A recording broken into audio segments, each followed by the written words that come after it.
Bonjour. Donc, pour illustrer les propos de ma précédente vidéo et présenter donc, ma méthodologie pour aborder les réactions chimiques en chimie orga, je vais vous donner un exemple que vous avez sûrement vu en cours de compétition qui peuvent survenir en chimie organique. Donc on va prendre l'exemple de cette réaction. Donc comme je vous l'avais dit, on va suivre ce schéma, c'est-à-dire analyser les réactifs, puis déterminer les mécanismes réactionnels possibles. Donc regardons bien qu'est-ce qu'on a. On a un dérivé halogéné et l'ion hydroxyde HO-. Donc première étape, analyse des réactifs. Donc si on analyse ce petit réactif, on doit repérer plusieurs choses. On a un chlore, ce chlore peut s'en aller et former un carbocation. On a également possibilité, donc ici on voit un centre électrophile, et on voit que ici on a des dishydrogènes qui sont un peu acides du fait de l'effet I- exercé par le chlore. Donc ça, c'est les trois choses qu'on doit repérer lorsqu'on a ce réactif qui nous est présenté. L'ion hydroxyde, ce qu'il faut repérer, c'est que c'est un nucléophile, mais que c'est également une base forte. Donc, comment est-ce que ces deux espèces vont pouvoir interagir? Ou par interaction entre le centre électrophile et le centre nucléophile, ou formation d'un intermédiaire réactionnel, ou réaction acido-basique. Donc finalement, c'est ces trois mécanismes réactionnels qui vont être possibles et qui pourraient potentiellement conduire à tous ces produits. Et là, il va falloir se retrouver, donc être un petit peu rigoureux, structureux, organisé, pour trouver lequel de ces produits va être le bon. Donc je vous dis ensuite, une fois que vous avez déterminé tous ces mécanismes réactionnels, d'analyser la condition cinétique, puis la condition thermodynamique. Donc, premier mécanisme réactionnel, c'est celui-ci. On avait dit, donc, formation d'un intermédiaire. Donc ici, on voit un départ du chlore qui permet de former ce carbocation. Ça, c'est un nucléophile. Il va pouvoir attaquer le carbocation des deux côtés. Et finalement, on aura un mélange racémique de deux alcools secondaires.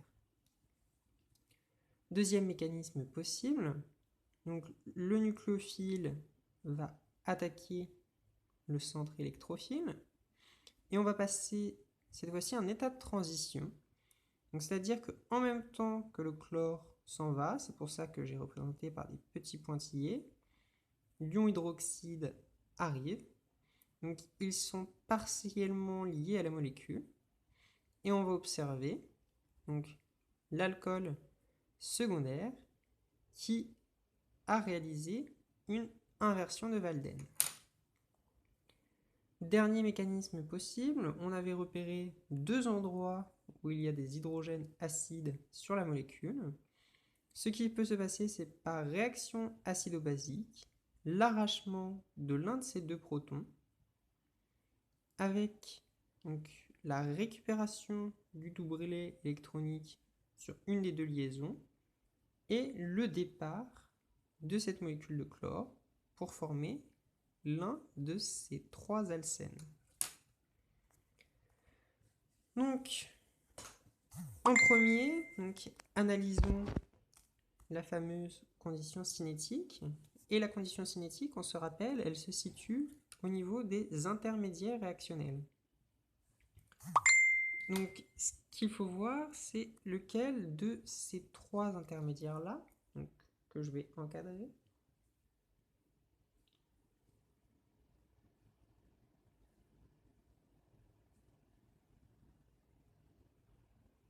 Donc, excusez-moi, ça, c'est pas un intermédiaire. L'autre intermédiaire, il est là.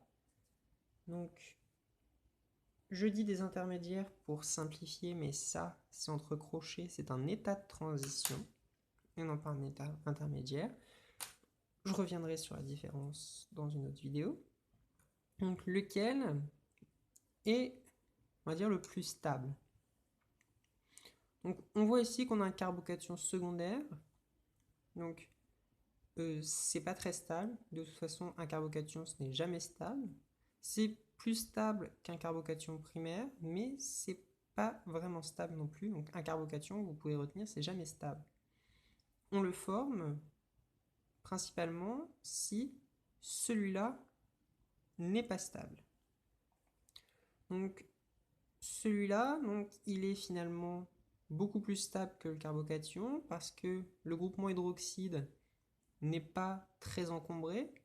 Donc, il n'y a pas de raison qu'il y ait de gêne pour approcher le centre électrophile. Donc, le carbocation, c'est déjà quelque chose qu'on peut éliminer. Donc,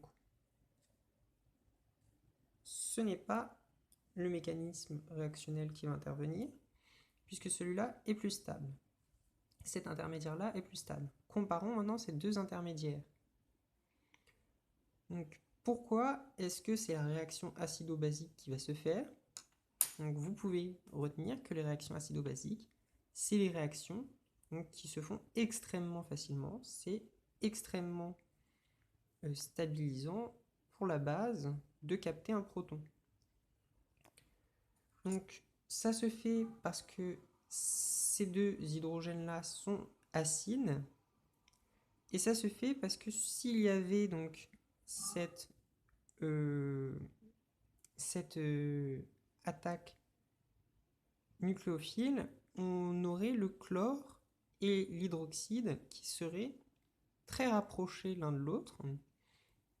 Et c'est une interaction déstabilisante puisque ce sont deux espèces qui portent pour le chlore une charge partielle négative et pour lui une charge négative. Donc ce sont deux espèces qui vont se repousser. Et c'est ce qui va faire que cet intermédiaire-là va être légèrement plus stable. Donc, on a identifié notre mécanisme réactionnel. C'est celui-ci. Donc, qu'est-ce qui va se passer ici?